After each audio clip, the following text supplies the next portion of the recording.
السلام علیکم، میں ہوں محمد ثقیر اور آپ دیکھ رہے ہیں تجارت نیوز۔ آج کی اہم خبر کے ساتھ حاضر ہوں۔ ایران سے اسمگلنگ کا سلسلہ کچھ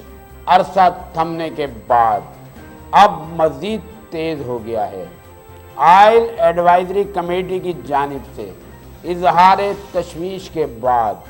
اسٹیل کی صنعت نے بھی خطرے کی گھنٹی بجا دی ہے۔ اسمگلروں نے سہولت کاروں کی مدد سے عید کی تعطیلات کے دوران بڑے پیمانے پر ایرانی اسمگل شدہ سامان ملک کے مختلف حصوں میں منتقل کرنے کی تیاری مکمل کر لی ہے، جس سے ایک طرف قومی خزانے کو اربوں روپے کا نقصان ہوگا، جبکہ دوسری جانب پہلے سے دباؤ کا شکار ملکی صنعتیں بند ہونے کا خدشہ ہے، جس سے بے روزگاری میں مزید اضافہ ہوگا۔ تجارت نیوز کو ملنے والی اطلاعات کے مطابق گزشتہ برس نگراں دور حکومت میں SIFC کی مدد سے اسمگلنگ کے خلاف بڑا آپریشن شروع کیا گیا تھا، جس کے نتیجے میں ایران اور افغانستان سے ہونے والی اسمگلنگ میں بڑی حد تک کمی آئی تھی۔ تاہم گزشتہ چند ہفتوں کے دوران ایک بار پھر اسمگلروں نے اپنی سرگرمیاں تیز کر دی ہیں، بالخصوص ایران سے ملکہ سرحد سے تیل، اسٹیل اور LPG سمیت کئی دیگر ایرانی مصنوعات کی اسمگلنگ میں تیزی آتی ہوئی دیکھی جا رہی ہے، جس سے مافیا دوبارہ پوری قوت سے سرگرم ہو گئی ہے۔ ذرائع کے مطابق مختلف محکموں میں موجود اسمگلروں کے سہولت کاروں نے اسمگلنگ کے لیے مثبت اشارے دینا شروع کر دیے ہیں۔ اس حوالے سے چند روز قبل تیل کمپنیوں کی کمیٹی نے بھی حکومت کو خبردار کیا تھا کہ اسمگل ایرانی تیل ایک بار پھر بہت بڑی مقدار میں مقامی مارکیٹ میں پہنچ رہا ہے،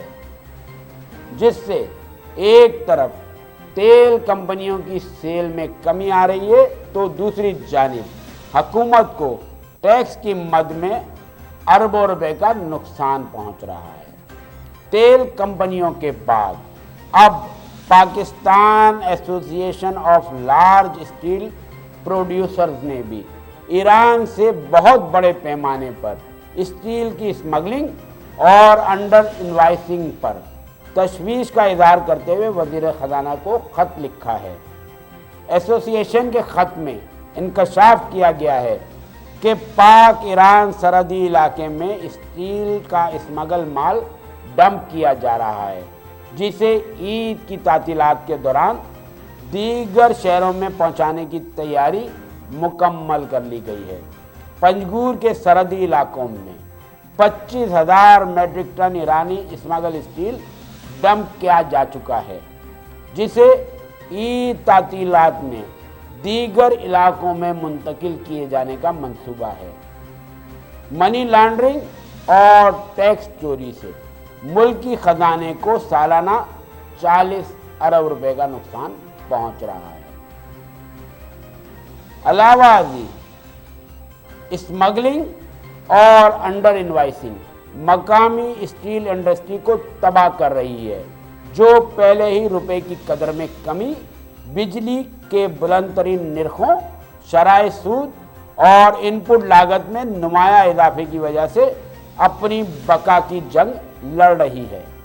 پاکستان ایسوسی ایشن آف لارج اسٹیل پروڈیوسرز کے مطابق مشکلات کے باعث بہت سی اسٹیل ملیں اپنے آپریشنز بند کر چکی ہیں، جبکہ بہت ساری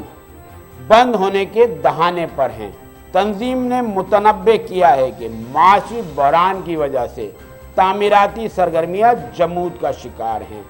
ایسے میں اسٹیل کی اسمگلنگ